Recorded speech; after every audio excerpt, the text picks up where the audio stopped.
The rain hadn't stopped for days. It tapped on the windows like long, bony fingers, persistent, cold, and rhythmic. Layla sat curled up on her sofa, the fireplace crackling in protest against the damp chill. Outside, the sky hung low, smothered in endless gray. Her phone buzzed on the coffee table. No name, no number, just a notification. You've received a message. She hesitated, then opened it. Attached was a photograph, an old, sepia-toned image of a house deep in the woods, the kind you'd find in the dusty back of an estate sale.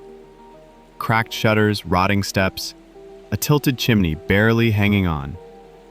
She didn't recognize the place, but something about it tugged at her, like a memory that wasn't hers. Below the photo, only one line was written: "Come home." Layla blinked. That was all. She stared at the message, waiting for it to disappear like some weird spam, but it didn't. No sender, no timestamp, just "come home." Something about the handwriting was unsettling. Elegant, yes, but too precise. It looked handwritten with a fountain pen, the ink slightly smeared, like whoever wrote it had trembling hands. She called her mother. No answer. Then her aunt, straight to voicemail. Unease bloomed in her chest. Her family didn't talk about home. Ever since the fire. Ever since her father died. She was told they moved to the city for a better life. But there was always something unspoken under those words. Something thick and uncomfortable. On a sudden impulse, she took out the family box, one her mother told her never to open. Inside were faded birth certificates, old letters, and a black and white photo that chilled her to the bone. It was the same house, the one from the message, but this time, there was a figure in the window. A girl, standing completely still, and that girl wore Layla's face. She dropped the photo. It fluttered to the floor and landed face up. She didn't know why, but at that moment, she knew what she had to do. She had to go. Back to the place her family abandoned. Back to the Carter house. Back home. The journey should have taken 3 hours.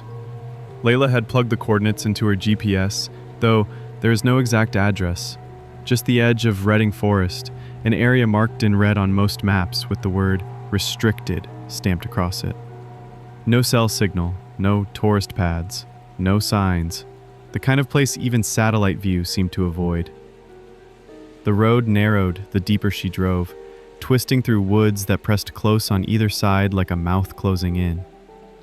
Trees grew denser, leaning toward the road as if watching her pass. Their branches clawed at her windows when the wind picked up. The sun was long gone now, hidden behind a slate-colored sky. Then, the fog came. It didn't drift in slowly like she expected. It dropped. One moment she could see the trees ahead. The next, it was as if someone had turned off the world. Her headlights lit nothing but thick white haze. It swallowed sound, too. The engine became muffled. Even her breath sounded distant, like it belonged to someone else. She slowed the car to a crawl, heart thudding. A shadow moved across the road, quick, tall, wrong. She hit the brakes. Nothing there, just fog. Then her GPS died. The screen flickered, glitched, and turned black. A low hum filled the car speakers, like static breathing in her ears. Layla reached for her phone. No signal, no Wi-Fi, no bars. She was alone now. For a moment, she considered turning back, but when she glanced in the rearview mirror, the road behind her was gone, replaced by a wall of trees. Not just fog, but actual forest, as if the path had never been there at all. She stepped out of the car, boots crunching on wet gravel. The silence was absolute. Then, from within the fog, she heard it, the snap of a twig. Close, behind her. She spun around. A shape stood just beyond the mist, human-shaped, still. She blinked, and it vanished. Her heart pounded so hard it echoed in her ears. Her breath came out in quick clouds, and still, she couldn't shake the feeling she was being watched.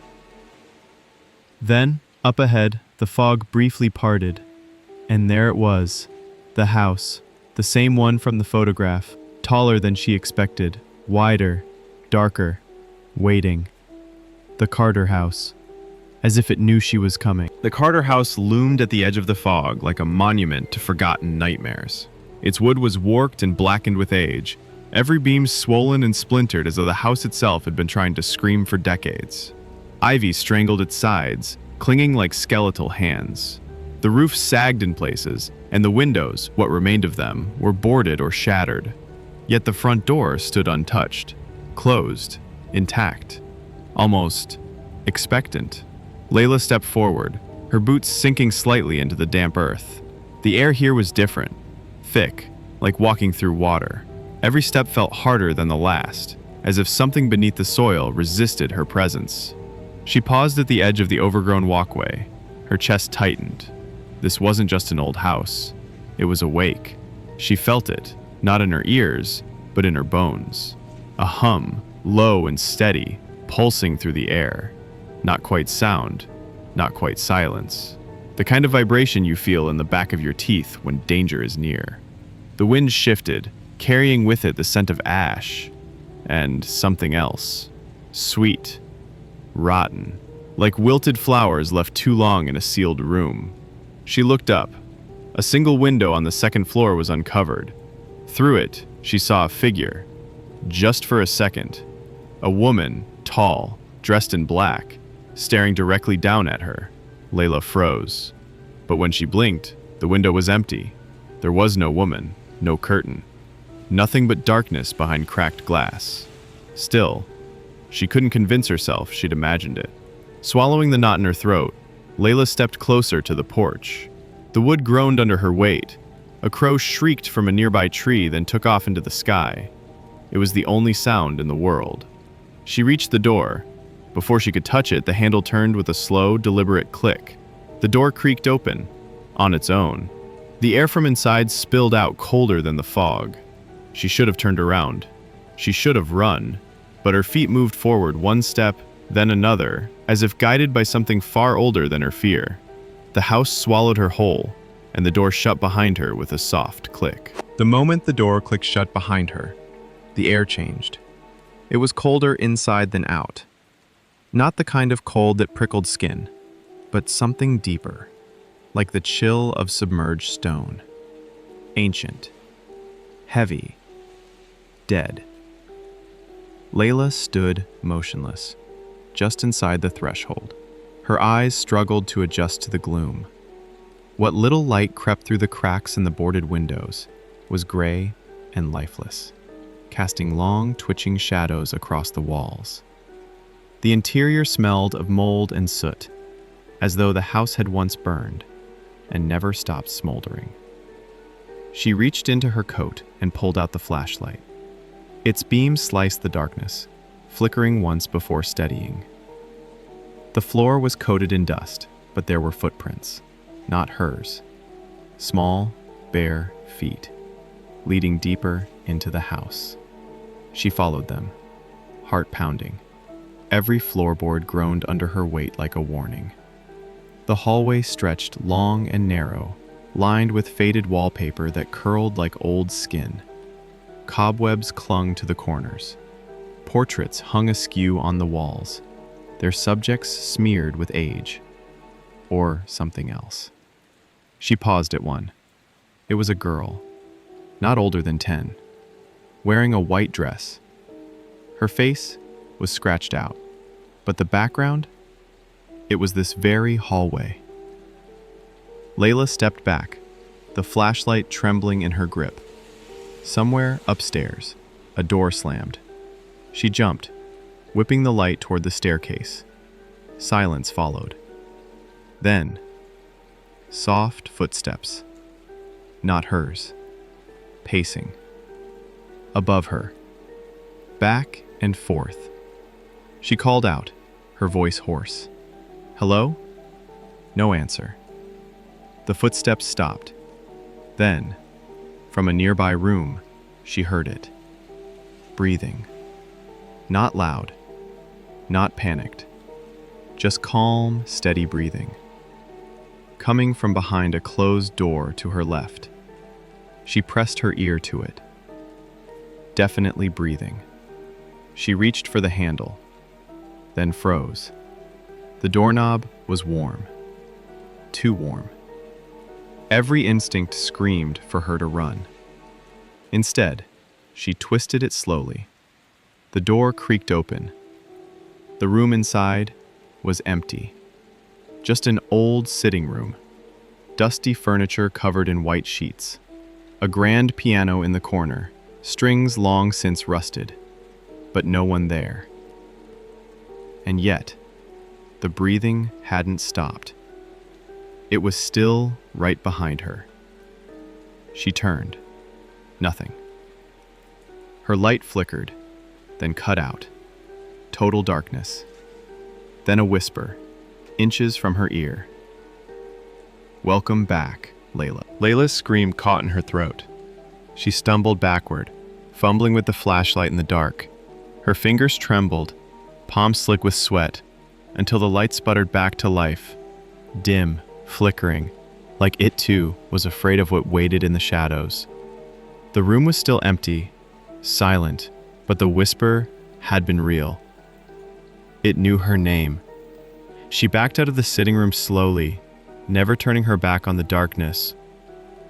The hallway welcomed her again with its stretched silence and suffocating dust. Something about the air had changed, heavier now, colder, as though the house had exhaled. She raised the beam of light to the wall directly across from her. More portraits. At first glance, they looked like typical antique family paintings. Men in stiff collars, women in lace, children with solemn eyes. But as she stepped closer, she noticed something horribly wrong. Their faces were twisted, not from age or water damage, but unnaturally warped. Smiles too wide, eyes slightly misaligned, noses that blurred into cheeks. The longer she stared, the more the features moved, pulsing and shifting beneath the canvas, like something alive was trapped underneath. Layla turned the light to another frame. This one was different. The woman in the portrait stared directly at her. No distortion, no age to the painting. Her eyes were sharp, bright, inhumanly so. Her lips were curled into the slightest, knowing smirk. Layla stepped closer. The woman looked familiar, too familiar. She was wearing Layla's necklace, the same silver locket that hung around her own neck now. Her stomach twisted. She slowly reached up and touched the locket. Cold, real. She looked back at the portrait. The woman's head was now tilted slightly. Had it moved? Her breath fogged in the air as the temperature dropped sharply. Suddenly a crack echoed through the hallway. The painting to the left of the woman's tore open, ripped from the inside. Something thudded against the back of the canvas. Once, twice, then silence. The lights in the hallway flickered, just once, and every portrait on the wall, every twisted face, now stared directly at her. Their eyes glistened, wet, alive. Layla stumbled back, clutching the flashlight like a weapon. Her heartbeat roared in her ears. Behind her, the sound of slow, deliberate footsteps came down the staircase. Wood creaked under invisible weight. Closer, closer. She turned the flashlight up toward the stairs. No one there, but the steps continued. The sound of footsteps moved steadily down the staircase, but the stairs were empty. Each creaking step echoed through the hall like a countdown. Layla's flashlight beam trembled across the banister, revealing only peeling paint and cobwebs. Yet the sound persisted, measured, slow, heavy. Then, silence. It stopped at the landing. She swallowed hard and took a cautious step backward. That was when something creaked above her. A second staircase. spiraling, narrow, twisted up to the third floor, half hidden in shadow. She hadn't noticed it before. It hadn't been there, had it? She didn't want to go up, but her feet moved anyway. Each stair moaned beneath her weight. Her breath came fast, shallow, and it formed small clouds in the air, visible even inside the house. The walls narrowed the higher she climbed, closing in like a throat. At the top, a long corridor stretched forward, suffocatingly still. At the end stood a door, slightly ajar. It was the only one on the floor, and the light from under it flickered, as if lit by candle. She reached the top step, and the door slammed shut on its own. Bang! Layla jumped, her flashlight slipping from her hand and tumbling down the stairs, flickering wildly before going out. Darkness swallowed her. Silence. Then, a soft, rhythmic thud, like someone knocking on the floor behind the door, from underneath. She took a shaky breath and pressed her ear to it. Nothing. Then suddenly, a whisper, so close she felt the breath behind her ear. "Help me." She spun around, heart racing. No one. Only blackness. And then she noticed something strange about the wallpaper. Up close, it wasn't a pattern at all. It was covered in scratched markings. Dozens, no, hundreds of names, etched over each other, overlapping. Some carved deep enough to tear through the plaster. All faded but one. Layla. Fresh. New. As if it had been carved minutes ago. She backed away from the wall and stepped directly onto something soft. She looked down. A doll. Its porcelain face cracked. Eyes wide open. Its dress singed around the edges. Something dark stained the hem. She bent down and picked it up. Its head turned on its own, and whispered, "She's coming." The hallway light burst on, and the door at the end of the corridor slowly creaked open again. This time, welcoming her inside. Layla stepped toward the open door, each footfall more reluctant than the last. The candlelight flickered within, casting long, twisting shadows along the floor that moved, even when she didn't. The room inside was untouched by time. Unlike the rotted hallways and warped staircases, this space felt preserved, protected. A bedroom, soft pink wallpaper, a wooden dresser, lace curtains still swaying gently despite the closed windows. The air was thick with old perfume and something else, something metallic. A child's room. At the center stood a small writing desk, and on it, a leather-bound diary. Its cover was cracked with age, but a name was burned into it in gold letters. Elizabeth Carter. Layla's fingers hovered above it. That name echoed in her memory, but not from her own life, from whispered family stories. A tragedy, a fire, a name never spoken aloud. She opened the book. The first few pages were childish, crayon scribbles, notes about dolls, and bedtime stories. But as the entries continued, the handwriting matured and darkened. September 3rd. Mama says I shouldn't talk to the girl in the mirror anymore. But she says she's not just in the mirror. She says she's in me now. September 14th.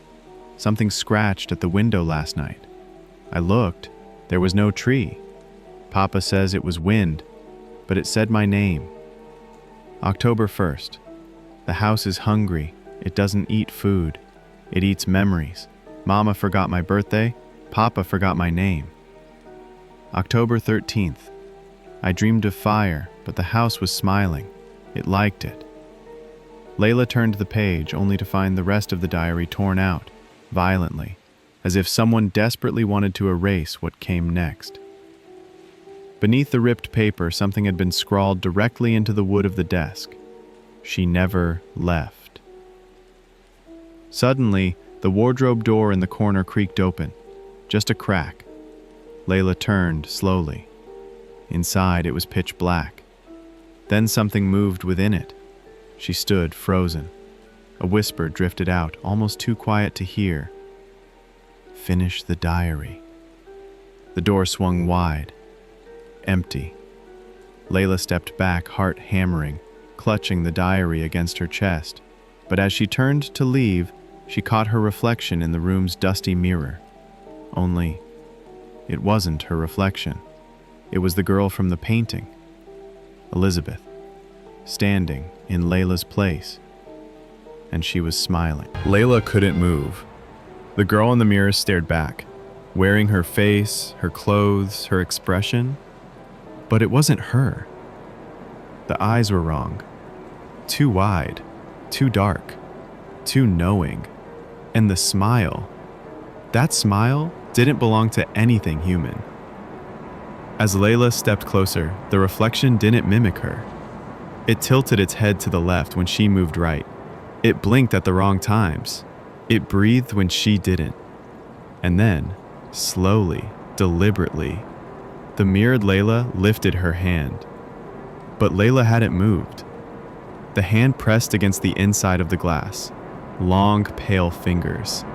Fingernails cracked and bloody. Layla stumbled backward. A hairline fracture split across the surface of the mirror. Then another, webbing outward like frost crawling over glass. Then, the reflection spoke. Its lips didn't move, but the voice echoed in Layla's skull like a whisper inside her brain. "She let me in. You will too." A deafening crack rang through the room. The mirror shattered. Shards exploded outward, but none struck Layla.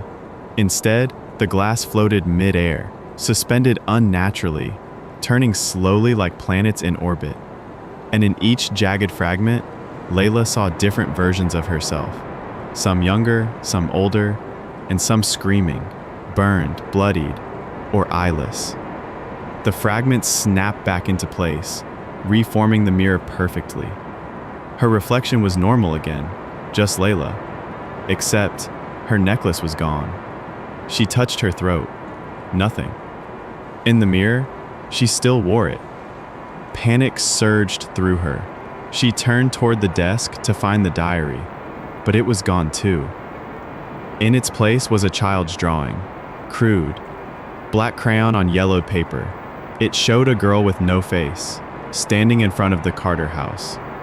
Around her were other figures, faceless, eyeless, thin-limbed shadows stretching out from the woods. Above them, written in a child's hand, "When the mirror breaks, the house wakes." The floor creaked behind her. She turned. A figure stood in the doorway, a woman in black, face hidden by a veil. She raised one hand and pointed to the mirror. Layla looked. Now, the mirror showed something else entirely. A vision, not a reflection, of the Carter house, burning. Screams echoed faintly through the room, and in the flames, a girl stood completely still, watching it all, untouched. Elizabeth, smiling. The flames danced in the mirror, too real to be illusion. Layla watched, heart thudding, as the Carter house was consumed in fire. Shingles curled and blackened, windows cracked and burst, smoke twisted up like screaming souls. Yet at the heart of the inferno stood Elizabeth, her pale skin aglow in the firelight, untouched, unmoved, unblinking. She didn't flee the flames, she welcomed them. The mirror rippled like water, then snapped back to normal. No fire, no Elizabeth. Just Layla's reflection again. But this time, her eyes were bleeding. She gasped and stepped back, clutching her face. But when she touched her cheeks, nothing. No blood. only her own rapid breath and cold sweat. She backed away from the mirror completely, her nerves screaming. She needed to get out, now. But the moment she reached the hallway again, the air shifted. The scent of smoke rolled in from the staircase below, and not distant smoke, fresh. Burning wood, burning cloth. The house was waking up and remembering. Layla rushed down the stairs, 2 at a time, but every step seemed to stretch longer than the last. The hallway at the bottom had changed. Longer, darker, filled with doors that hadn't been there before. Each one whispered, whispers just beneath hearing, brushing the edges of her thoughts. They spoke in a language she didn't understand, but the intent was clear. Stay, stay, join us. A gust of hot air blew past her ear, carrying the sound of childlike laughter, high, broken giggles that skittered up the walls. Suddenly, a door to her left burst open. Inside was a room swallowed in shadow. At the far end, a bed. On it, a child lay motionless beneath burned sheets. Smoke curled up from the mattress. The child's chest wasn't rising. Layla stepped forward, drawn in against her will. When she reached the bed, her breath caught. It was her. A younger version, 8, maybe 9 years old. Same face, same necklace, charred, still. And clutched in the child's small blackened hands, Elizabeth's diary. Layla reached for it. The child's hand twitched. Eyes snapped open, pale, dead, staring. She whispered one word. Remember. The house shuddered. Flames erupted from the walls. The entire room lit up in fire, but not with heat. The fire didn't burn. It moved like water, licking across the walls and ceiling as if showing her something. Images danced in the flames, a woman screaming, a man dragged into the floorboards by shadow hands, a girl locked in a mirror, the front door nailing itself shut, Elizabeth smiling in every single one. The fire hissed, then vanished. Layla stood alone in the empty room. The child's body was gone. The diary remained. She picked it up, trembling. It opened to a single page she hadn't seen before. If you're reading this, it's too late to leave, and scrawled below it, ashes never sleep, and neither do I. Layla clutched the diary tight, her hands trembling. The words on the page stared back at her, like a sentence passed.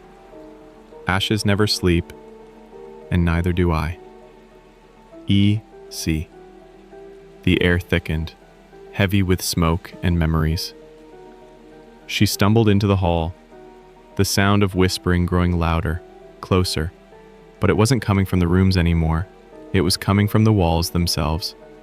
The house was murmuring, its breath pressing through cracks and seams, its groans not of age but of awareness. The Carter house was alive, and it knew who she was.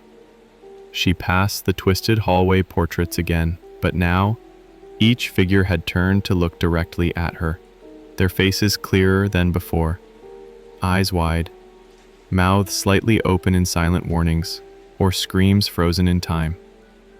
Layla reached the main staircase, but the foyer was gone. In its place, a yawning corridor, infinite, pitch black.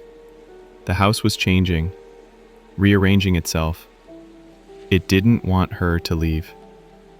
She turned back toward the room she had just left, but it too had vanished, replaced by a different hallway, one that pulsed faintly with a red glow, like embers under skin. Suddenly, the floor beneath her cracked. She dropped to her knees as the wood warped and breathed beneath her. A heartbeat. Slow, deep, ancient. Thump, thump, thump. The diary in her hands grew hot.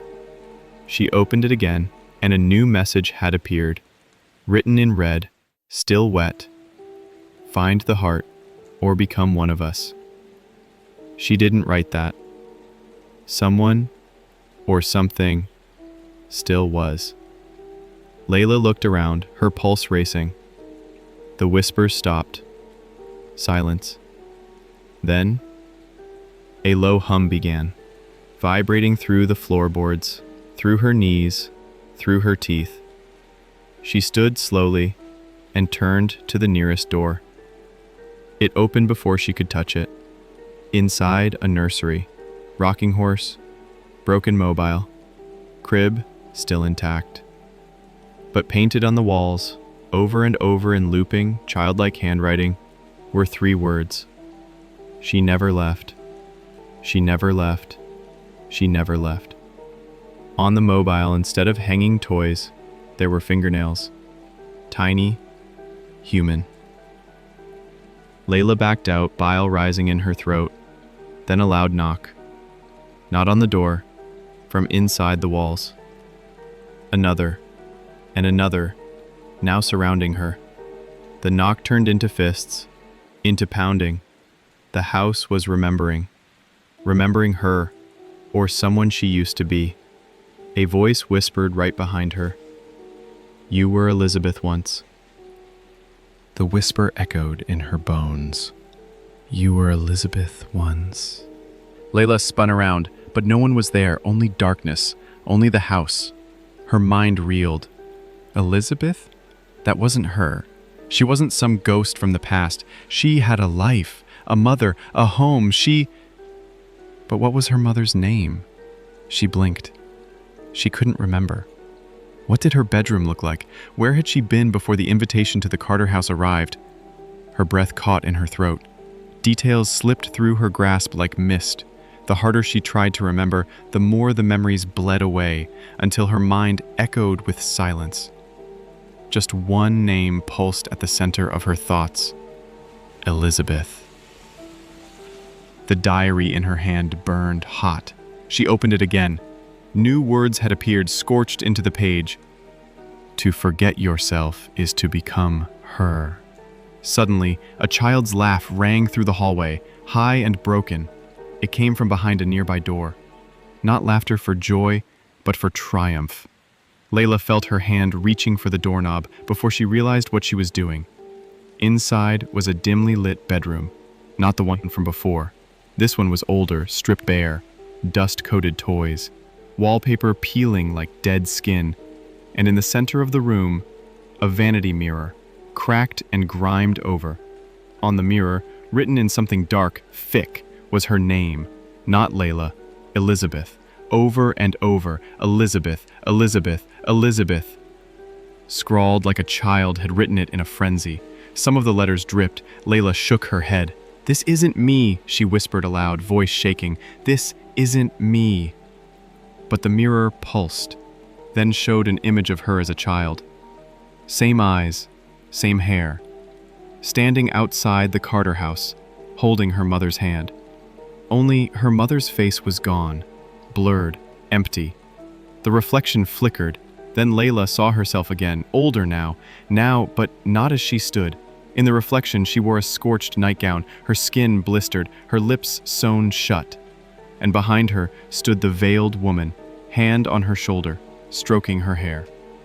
Layla turned around. Nothing there. But the feeling lingered, cold fingers brushing her scalp. She backed away from the mirror and stepped on something soft, a burned photograph. It showed her, younger, standing in this very room, and in a child's handwriting on the back. Don't forget who you are. Don't let the house win. Layla looked down at her hands. They were smaller, fingers shorter. She rushed to the mirror again. A child's face stared back. The house wasn't just haunting her, it was rewriting her. Layla staggered back from the mirror, breath shallow, chest tightening. No. She wasn't a child. She wasn't Elizabeth. But the reflection argued otherwise. A young girl stood in her place, eyes wide with confusion. Or was it recognition? She touched her face, so did the reflection. For once they moved in sync. Tears welled up in Layla's eyes as she whispered, I don't remember this. I don't remember being her. The diary, clutched to her chest, began to pulse, beating like a second heart. Thump, thump, thump. It opened on its own, pages flipping wildly before stopping on a blank sheet. Then, line by line, something began writing. To keep the self, speak the name. But speak it not aloud, for if the house hears, it will come to claim what's hollow. Layla didn't understand. What's hollow? A cold gust swept through the room, and suddenly every drawer, closet, and wardrobe slammed open at once. Inside each, empty clothing, hanging or folded, shaped as if still being worn. No people, just their shells. And on the wall, stitched into old fabric like a tapestry, the house eats identity. The house leaves you empty, hollow. Layla backed into the corner. No, she whispered. I know who I am. I'm Layla. But the house groaned. The diary flipped again. Now the words had changed. You say Layla, but there is no Layla. Only what was left behind. Only Elizabeth. She shook her head, eyes wide. Then, a voice. Soft. Right behind her ear. Let go. It doesn't hurt. If you let go. She spun around and came face to face with a girl. Not a ghost. Not a memory. A real girl. Elizabeth. But not young anymore. Not the child from the drawings. This was an older version. What Layla would look like had she never left. If she belonged to the house. Her eyes were hollow. Literally. 2 black pits. Her smile was too wide, her hands reaching forward gently, as if to offer comfort. Don't fight it, she said. You're already forgetting, aren't you? Where you were born, what your voice sounds like, your favorite song, your mother's laugh. Layla opened her mouth to protest, but no sound came out. She reached for her throat. No voice. Elizabeth leaned closer. You were always meant to come back. Then she stepped backward into the shadows of the mirror and vanished. Layla stared at her own reflection again. She was no longer alone in it. Behind her were dozens of other figures, faceless, waiting. One by one they began to whisper, hollow, hollow, hollow. Darkness swallowed everything.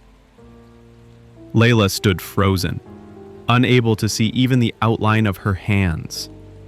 The air pressed in thick and tight, like the house itself had drawn breath and refused to exhale. Then came the whispers, dozens at first, then hundreds. Layered voices speaking in overlapping tones, some soft as lullabies, others ragged as screams swallowed by time. She couldn't make out words, only intent. Something desperate, something angry, something hungry. She reached for the floor, fingers brushing against the diary. It was ice cold now, its surface slick with some viscous, unseen residue. She rose slowly. As her eyes adjusted, a faint, sickly green glow illuminated the hallway before her. The wallpaper peeled itself back like shedding skin, revealing rotted wood beneath, carved with names. Endless names, etched into every inch. All children's names. Some crossed out, some burned in. And in the center of the hallway stood a door, half rotted, hanging open.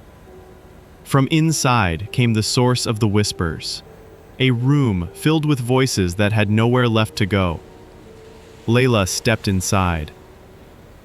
The room was circular, completely dark, save for a strange lantern on a rusted chain, swinging back and forth from the ceiling. Its flame flickered in rhythm with the thumping of the house's heart. And as it swung, she saw the room shape more clearly. The walls were mirrors. All of them. Dozens, maybe hundreds. But none reflected her. Instead, they showed other girls. Different faces, different times. All young, all afraid. They banged on the inside of the mirrors, screamed. Some clawed at the glass, leaving bloody trails. Others just wept silently. Layla stepped closer to one. The girl looked just like her, identical. But instead of mimicking Layla, she turned her back and walked deeper into the mirrored version of the room. A second later, the reflection of the girl vanished. The mirror turned black. Layla's reflection didn't return. She moved to another mirror. This time it showed a little girl huddled in a corner, holding a stuffed rabbit, mouthing the same word over and over. Mom. Tears burned Layla's eyes. Who are they? She whispered. From above, the lantern sparked. A low groan came from the ceiling. The diary in her hand flipped again, though she hadn't touched it. A message bled across the page. They are the ones who stayed too long. The ones who forgot their names. And a new whisper, colder than any before. You can't leave until you remember who you were and what you did. The dark pressed in around Layla like a fist. The whisper echoed again in her mind, colder this time, more insistent. You can't leave until you remember who you were and what you did. She tried to speak. Still nothing. Her voice remained stolen, caught somewhere in the walls.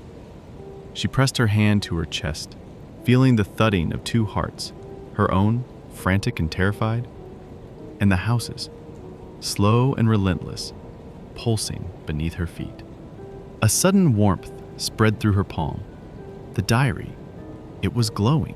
Pages flipped rapidly, windless, until they stopped on a page made of something that wasn't paper. A darker material, textured like scorched leather. Words scratched themselves onto it, shaking as if etched by an unseen hand in agony. You were here before. You opened the door. You let her out. Her breath caught. What did that mean? The diary pulsed once more, and then everything around her ignited. The mirrors, the floor, the very air shimmered with fire. But again, no heat. The flames showed her things, memories. They flickered and burned in the space around her, playing like scenes from a forgotten life.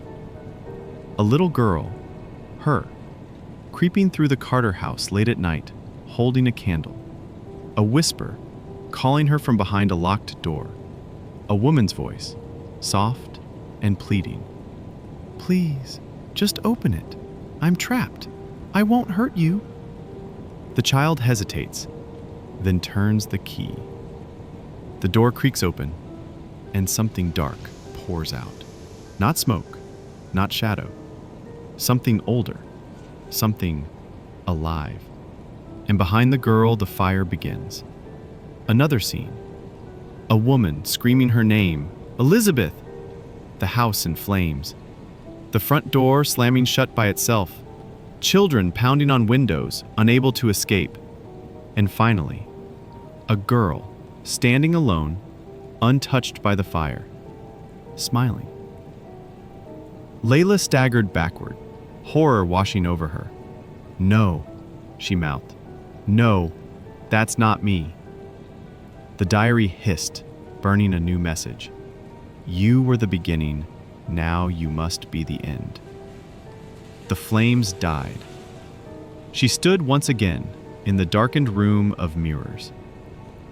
But this time, only one reflection remained, her own. And in it, she looked just like she had in the memory. Young, innocent, candle in hand.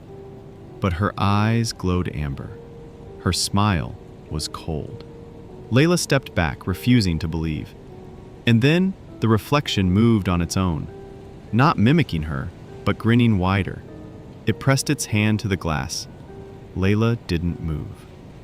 The reflection whispered, You let her out. Now she wants back in. The hand that emerged from the cracked mirror was pale, almost translucent, with long, thin fingers that curled slowly, deliberately, like they were tasting the air. Layla stood frozen. She couldn't scream, couldn't move. The hand pushed further out, followed by an arm draped in scorched lace, and then her face. It was Layla, but not her now, her then, Elizabeth. The girl in the mirror was exactly as she appeared in the burning memory. Same amber glowing eyes, same chilling smile, but now her smile was wider, hungrier. She stepped through the mirror like passing through water, rippling reality as she emerged into the room. Layla stumbled backward. The room groaned, the glass behind Elizabeth shattered into black dust. Now, only one of them could exist. The diary flared with light in Layla's hand, nearly burning her. She opened it with trembling fingers. This time, only 3 words were written, over and over. She is you. She is you. She is you. Elizabeth stepped forward, bare feet silent on the worked floor.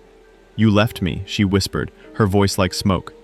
You walked away while they burned. You forgot me. But the house didn't. And now, she touched Layla's cheek, fingers ice cold. I want my place back. Layla swatted her hand away, voice finally cracking through her throat. I'm not you. Elizabeth tilted her head. But you were, and if you remember, if you let me in, you'll see how easy it is to become me again. Behind Elizabeth, the mirrors began reforming, each one now showing Layla's face twisted in pain and fire and rage. Each a version of her who stayed, who obeyed the house, who let go of everything she was. The ground quaked. Cracks formed in the walls. The Carter house was awakening, reacting to their convergence. Layla turned and ran. She bolted through the only open doorway, heart racing, feet thudding down a spiral staircase that hadn't been there before. Stone, cold, endless. The whispers followed her. Elizabeth followed her. The deeper she ran, the more the air smelled of ash and blood, until finally, the stairs ended. She stepped into a vast underground chamber lit by hundreds of melted candles. At the center stood an altar. On it, a blackened, beating heart encased in glass. The diary glowed violently now, pages flapping, screaming without sound. Elizabeth's voice called from the staircase above. You know what it is. You know who it belongs to. Finish what you started. Layla stepped toward the altar. The heart throbbed harder, pulsing in sync with the house. Her hands shook. She could destroy it, maybe break the cycle, burn the memory, banish Elizabeth. But what if that also meant destroying herself? The choice echoed in her bones. Reclaim who she was, or be consumed by who she had been. And behind her, footsteps slowly approached. The chamber pulsed with unnatural life. Layla stood before the altar, staring at the glass case that contained the heart. It wasn't shaped like any normal human heart, too many chambers, too many dark veins twisting out like roots. It was ancient, living. It beat not with life, but with memory, with hers. The diary trembled violently in her hands. Flames licked the edges of the pages. Words burned across them, seared in pain. To kill the heart is to end the house. But it will end you too. Behind her, the footsteps stopped. Elizabeth stood at the edge of the room, her face serene, her amber eyes glowing brighter than ever. You think you can undo what's already been done? She asked, her voice lilting like a lullaby. The house doesn't let go, and neither will I. Layla backed closer to the altar. I don't belong to this place, she said. Her voice cracked, but it was hers again. And I'm not you. Elizabeth's smile faltered just for a second. I was you. I am you. The part you buried. The part that watched them burn and felt nothing. Layla's hands clenched. Her fingers brushed the cold surface of the glass box. Memories rippled through her like a shockwave. Children screaming behind locked doors. The key in her hand. The whispered promises. The joy she'd felt, twisted and small when the fire took hold. The truth came crashing down. She had opened the door. She had let the thing out. Not because she was tricked, but because she had wanted to. Just to see what would happen. Her breath shuddered in her chest. The house had fed on that moment ever since, replaying it, rewriting her, punishing her with the guilt she refused to carry. Elizabeth stepped forward. You see now, don't you? We were never innocent. We never deserved to leave. Layla turned to face her. No, she whispered. But I can still choose. She raised the diary high and brought it down hard against the glass casing. Crack! The box didn't shatter, but the heart skipped a beat. The entire chamber shuddered. Elizabeth screamed, an inhuman, hollow shriek that sent candles flying and mirrors above cracking open again. Layla struck the glass again. Crack! A vein burst in the heart. Dark blood sprayed against the inside of the glass. Elizabeth staggered. "No!" she cried. "You'll erase us both!" Layla's voice steadied. Then maybe that's what's needed. One final blow. The glass shattered. The heart burst open, flooding the altar with thick black blood that steamed and hissed on contact with air. And the house screamed. Walls groaned, floors buckled. The very ceiling began to crumble as fire erupted from the stone, climbing up the spiral staircase like a rising tide. Elizabeth lunged, but her body began to fracture, her limbs cracking like porcelain. She reached out to Layla, eyes wide with terror. "Please, I don't want to go." Layla took her hand and whispered, "I'm sorry." Elizabeth disintegrated. And Layla, she closed her eyes and fell into light. Light swallowed everything. No sound, no heat, no body, just weightlessness. Layla drifted in a void that shimmered like the surface of a dream. Her heartbeat was the only thing she could feel. Steady, real. For the first time in what felt like centuries, the house's pulse was gone. Silence. And then, gradually, echoes. Not voices, not whispers, moments. They rippled through the void like memories surfacing in water. The laughter of children in the Carter house before it darkened. A melody on a toy piano. A girl's scream that never ended. A fire's roar as it swallowed the wallpaper. And then, a single breath. Her own. She gasped as her body returned to her. She was lying on cold stone. Smoke drifted overhead and the air was thick with the scent of ash and soot. Around her, the Carter house was in ruins. The mirrors were shattered. The walls were gone. Only the altar remained, blackened and cracked, a scorched circle in the center where the heart had burst. Layla rose to her feet slowly. Her hands were trembling, but they were hers. The diary lay open beside her, pages blank. A final message was scrawled on the inside cover. "The house forgets, but you must remember." She closed the book and looked around. The chamber was silent now. Empty, but not entirely. In the far corner, beneath fallen beams and soot-covered rubble, something stirred. A small, soot-covered shape emerged. A child. A little girl, barely 6 years old, clutching a burnt stuffed rabbit. Layla's breath caught. Elizabeth? The girl looked up. Her eyes were wide, but they weren't glowing. They were clear, frightened, and human. She didn't speak. Layla knelt, voice soft. "I'm here. You're safe now." The child nodded slowly and took her hand. The two of them climbed the staircase together. This time, the house didn't resist. At the top, the front door stood open for the first time.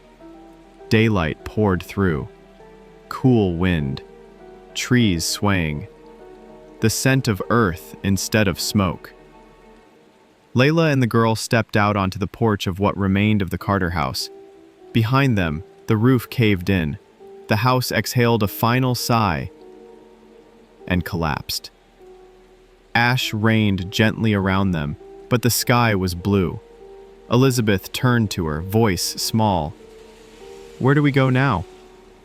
Layla looked ahead, down the dirt path leading back to the town, to the world, to a life she wasn't sure she remembered how to live. But she felt it waiting. "We go forward," she said. And for the first time, Layla didn't feel hollow. The path back to town felt longer than Layla remembered. Or maybe she was different now. Beside her, the little girl, Elizabeth, walked in silence. She didn't ask questions, didn't cry, just clutched the rabbit tightly, glancing over her shoulder now and then as if afraid the house might follow. It didn't. Nothing followed them. Only the echo of what had been left behind. When they reached the edge of town, Layla stopped. Everything looked untouched. Main Street was as it had always been. Quiet, small, perfectly ordinary. The same bakery she used to sneak cookies from. The gas station where she and her friends would steal sodas.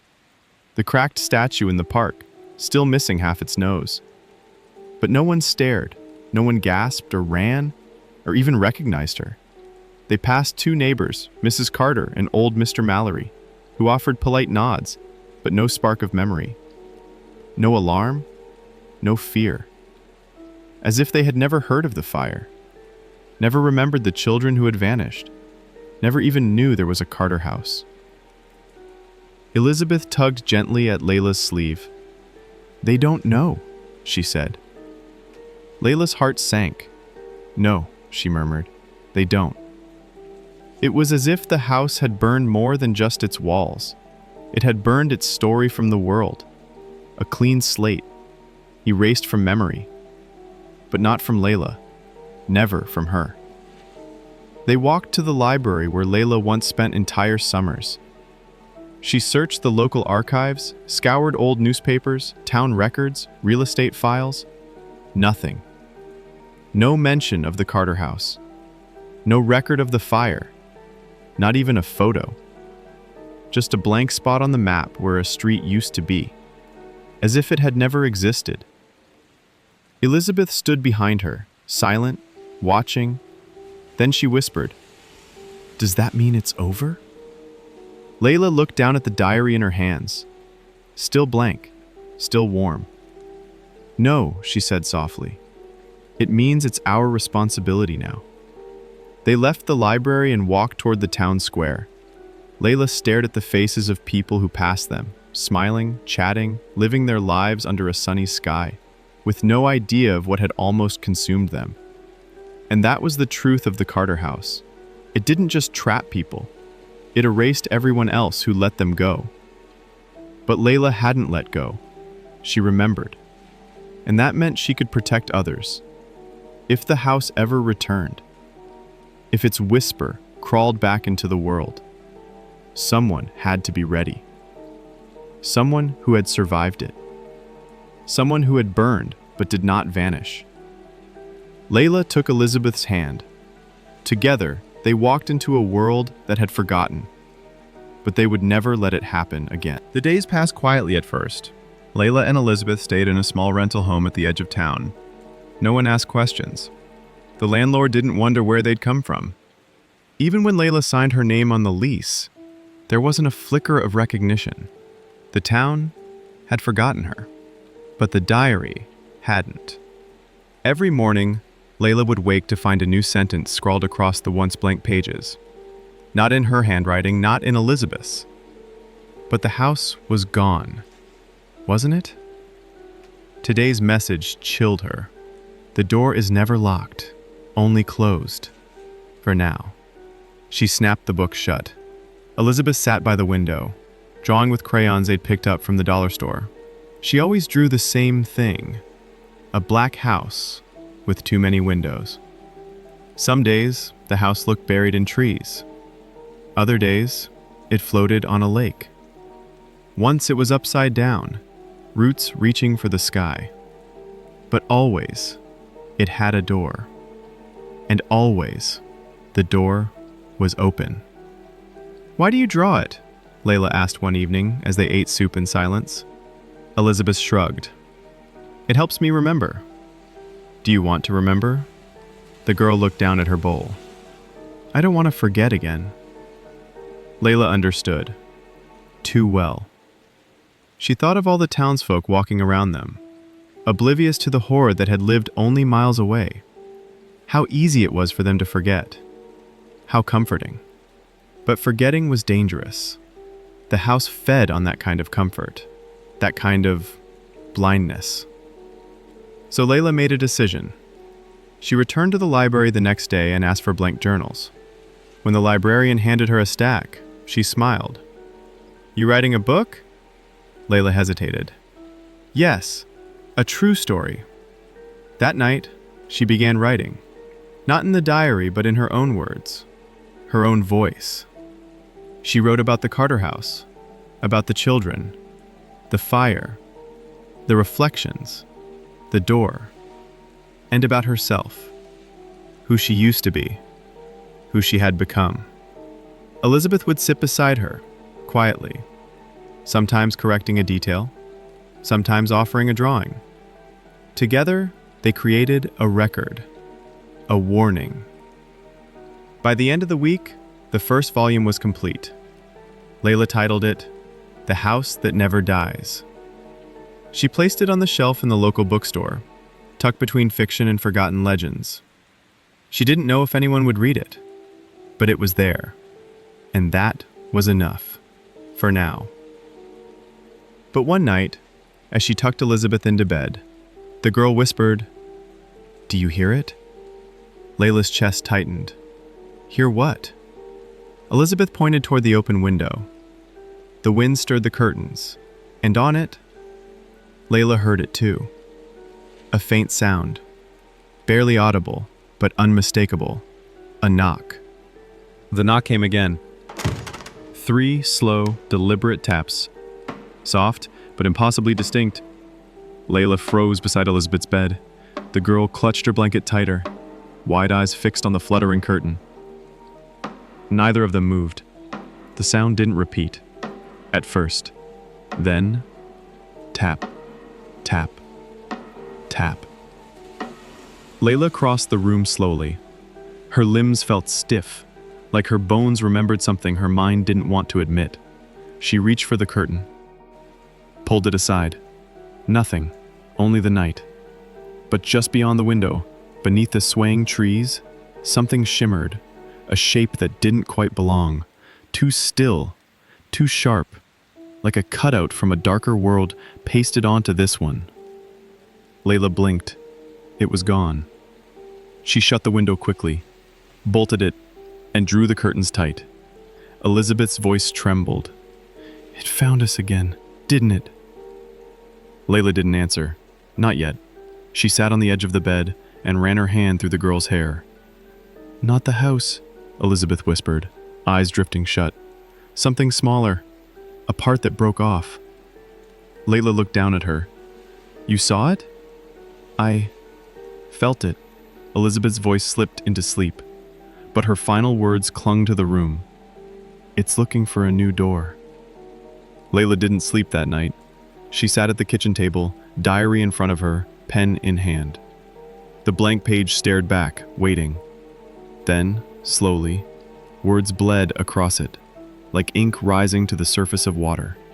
Not all houses burn. Some hide in others. Some become people. She dropped the pen. That sentence didn't come from her. She hadn't written it. But it was true. Maybe the house didn't rebuild in wood and brick. Maybe it was smarter now, subtle, creeping in through cracks in the mind, through stories, through fears, through memory. Layla stood and checked every lock in the house. She sealed the diary in the freezer, just in case. Then she opened her laptop and pulled up the file she'd started. The House That Never Dies. She added a new chapter. Not fiction. A manual. What to look for. How to spot the signs. How to protect your home. How to keep the door closed. As dawn broke over the town, Layla clicked upload. The internet was vast, forgetful, but maybe someone, somewhere, would read it. Maybe the house wouldn't catch them off guard, because now, someone remembered. By morning, the chapter had already been read. Layla hadn't shared the link, hadn't posted it. It was buried in an obscure folder on a personal blog she hadn't used in years. But the analytics didn't lie. 23 views, from 23 different countries. She stared at the numbers, her hands cold on the keyboard. And beneath the blog post, something even stranger. A comment. User 013. The house lives. We've seen it too. Layla's breath caught. She clicked the username. The account didn't exist. She refreshed the page. The comment was gone. She scrolled through the blog's back end. 3 more new comments appeared, then vanished. All from users that left no trace, all with the same message. It's in the static. What did that mean? Elizabeth came in, rubbing her eyes, her stuffed rabbit hanging limp in her hand. "You're still awake?" she mumbled. Layla nodded slowly, still staring at the screen. Someone read it. People. Everywhere. They know. Elizabeth didn't look surprised. I told you, the house likes stories. Layla looked down at her. What do you mean? The girl climbed into the chair opposite her. It's not a place anymore. It's a pattern. A signal. It's hiding in what people watch, what they read, what they write. Layla turned back to her laptop. Suddenly, the screen flickered. Static. Then black. Then her blog page reopened on its own, but altered. A new banner flashed across the top. Welcome back, Layla. Every hair on her body stood on end. The diary, still sealed in the freezer, slammed shut with a loud thud. Elizabeth whispered, "It knows you're trying to stop it." The cursor on the screen blinked once, then began typing. You burned the house, but the embers scattered, and now they burn inside others. Layla slammed the laptop shut, but it didn't stop. The sound of typing continued, soft, like fingers brushing the inside of her walls. The power flickered. Elizabeth's voice cut through the growing static. Layla, I think you're the new door. The room dimmed. It wasn't just the lights flickering. Shadows grew thicker, stretching unnaturally across the floor, climbing the walls like vines of smoke. Layla stared at the closed laptop, her breath shallow. The sound of typing hadn't stopped, but the keys weren't moving.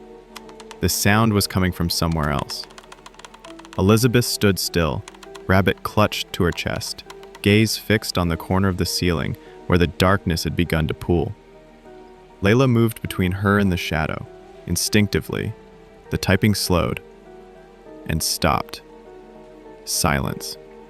Then the laptop sprang open with a mechanical snap, screen glowing a pale, pulsing red. Words blinked across the top. Would you like to finish your story? Below it, 2 buttons. Yes? No. Layla didn't move. The cursor hovered on its own, jittering between the 2 options like an insect trapped in glass. What happens if I say yes? She whispered. Elizabeth answered without looking at her. You stop being the author. Layla's fingers itched to close the lid again, to smash the laptop, to run. But the feeling, it wasn't just fear anymore. It was recognition. The house hadn't died. It had evolved, from mirror to memory, from structure to story. Now it was code, a virus of narrative, infecting minds through screens, lines of text, images. Each reader a door, each watcher a window. Layla sat down slowly. If I don't finish it, she said, someone else will. Elizabeth nodded, and they won't survive it like you did. So Layla began typing, not because the house wanted her to, because she had to anchor it, trap it in the rules of her telling, name it, shape it, confine it. Words spilled across the screen. New chapters. Details she hadn't remembered until now. Names, times, symbols, how it fed, how it watched. Each sentence written was like pouring salt in an open wound. But it was working. The shadow above the ceiling began to retract.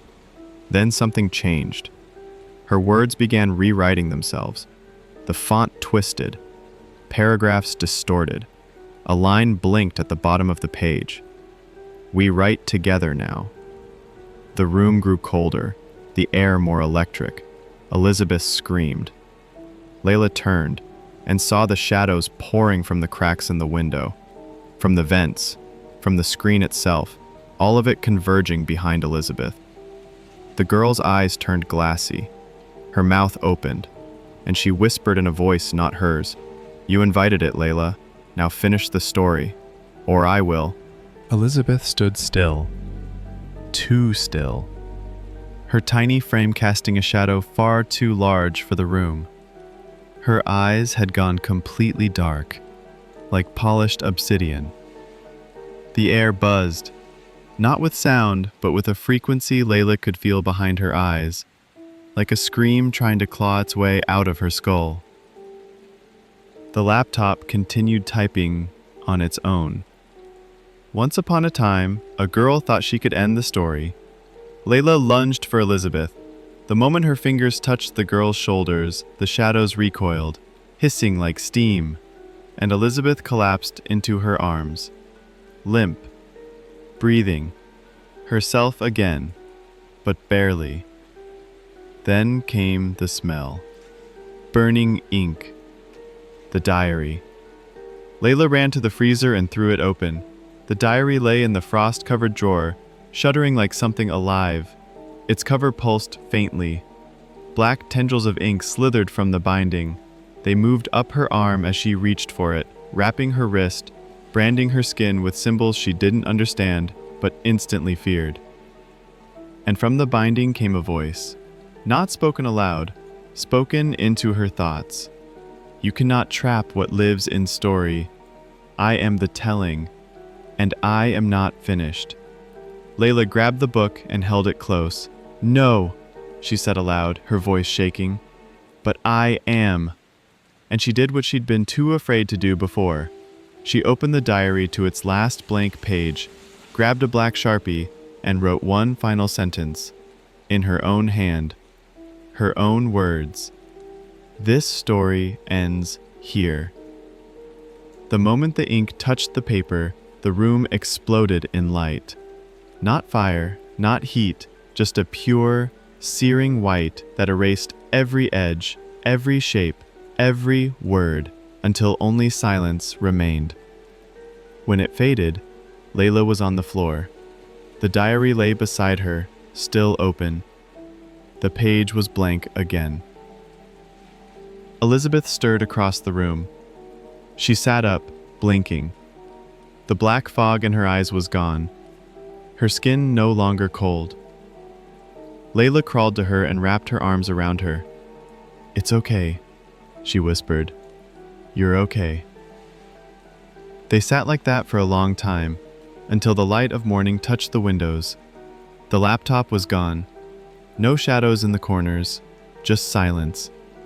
Real silence. And when Layla looked down at the diary again, she noticed something new, something subtle. A faint message, written in her handwriting, but one she had not written. The author remembers. That is how the house dies. Days passed like shadows slipping through cracks. The house, the story had vanished. At least, for now, but the feeling remained. That something was watching from the edges of memory. One afternoon, Layla received an unexpected package. No return address. Inside was a small, weathered notebook, tied with a black ribbon. The leather was cracked and cold to the touch, the pages yellowed with age. On the first page, a simple note. For the one who remembers, you are not alone. Beneath the note was a name, written in an elegant script, the archivist. Curiosity and dread warred inside Layla's chest. Who was this archivist? Why send her this? She opened the notebook carefully. Inside were detailed records, handwritten accounts of others who had encountered versions of the house. Stories from different places, different times, some ancient, some recent. Each entry spoke of the same darkness, the same pattern. The house was a force, a collector of secrets and souls, and it was growing. Elizabeth peered over her shoulder. Do you think the archivist can help? Layla hesitated, then nodded slowly. This isn't just our fight anymore. This, she whispered, is a war over stories. She reached for her own diary. Together, they began to copy notes, to learn, to prepare. Because if the house was a story, they would become the keepers of the story, the defenders of memory. The archivist had shown them the path. Now, it was their turn to walk it. The night was colder than usual, as if the world itself held its breath. Layla and Elizabeth met with others, those who had heard the call, the pull of the house's dark echo. In a dimly lit room filled with old books and flickering candles, they gathered. There was a man, with eyes like shattered glass, whose who spoke of mirrors that trap souls. A woman whose paintings bled shadows into the walls of her studio. A child who whispered of voices beneath her bed. Each carried a piece of the puzzle, fragments of the house's infinite shape. They called themselves the Rememberers. Their mission was clear: to track the house's reflections across time and space, to stop it from spreading further, to seal its doors forever. Layla shared her story, her diary, the encounter with the digital whisper. The group listened in silence, then nodded. The man with the shattered eyes stepped forward. "The house is not a place," he said. "It's a wound in the fabric, a shadow that consumes stories and memories." "We must find its heart," the woman said. "The original seed from which all darkness grows." Elizabeth held Layla's hand tightly. "Together," Layla said, "we can close every door." Outside, the wind howled, a sound like 1,000 lost voices calling. The house was watching, waiting.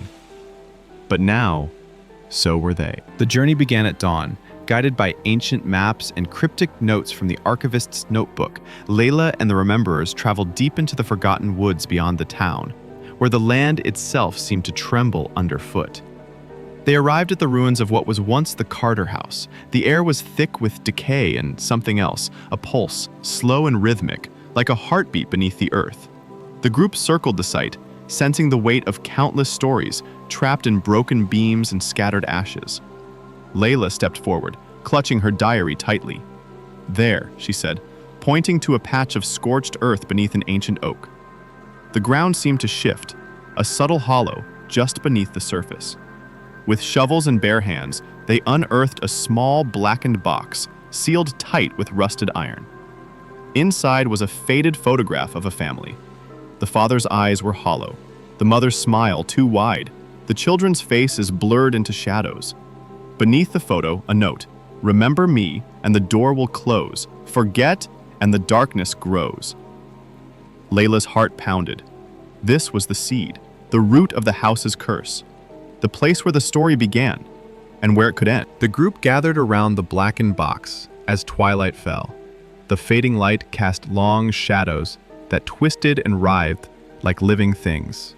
Layla opened her diary to the last page she had written, the one that read, "This story ends here." She took a deep breath and began to recite aloud the words she had penned in defiance of the darkness. The others joined in, their voices weaving together like a chant, ancient and powerful. The air thickened, and a cold wind rose, swirling around them as if the house itself was resisting.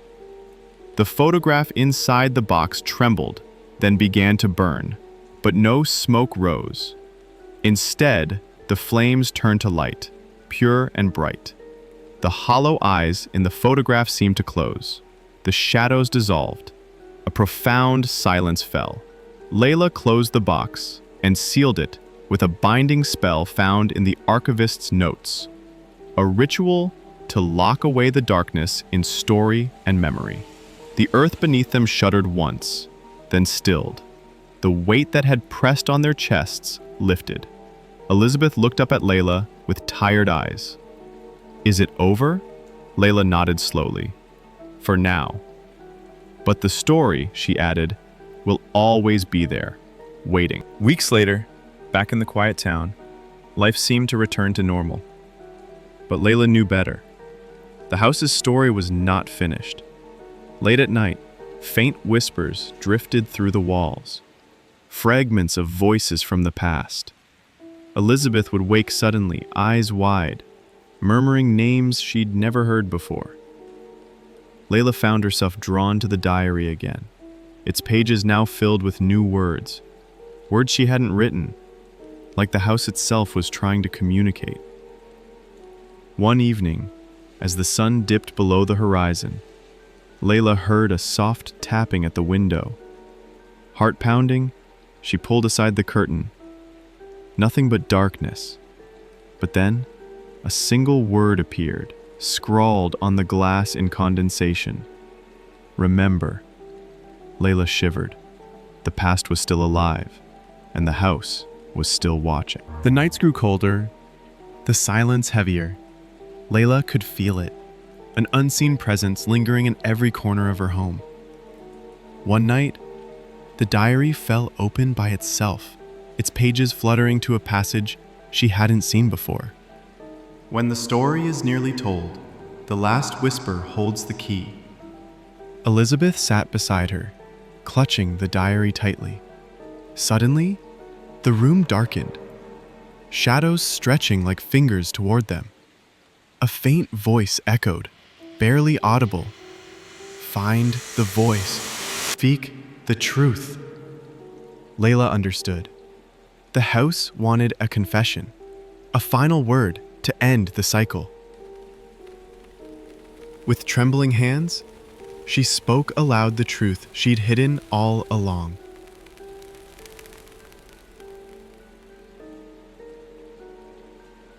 I was the one who invited it. I carried its story within me, but now I choose to end it. The shadows recoiled. A soft breeze swept through the room, carrying away the darkness. For the first time in months, the house was silent. Morning light spilled through the windows, warm and golden, washing away the lingering shadows. Layla and Elizabeth sat quietly, the diary resting between them, its pages finally still.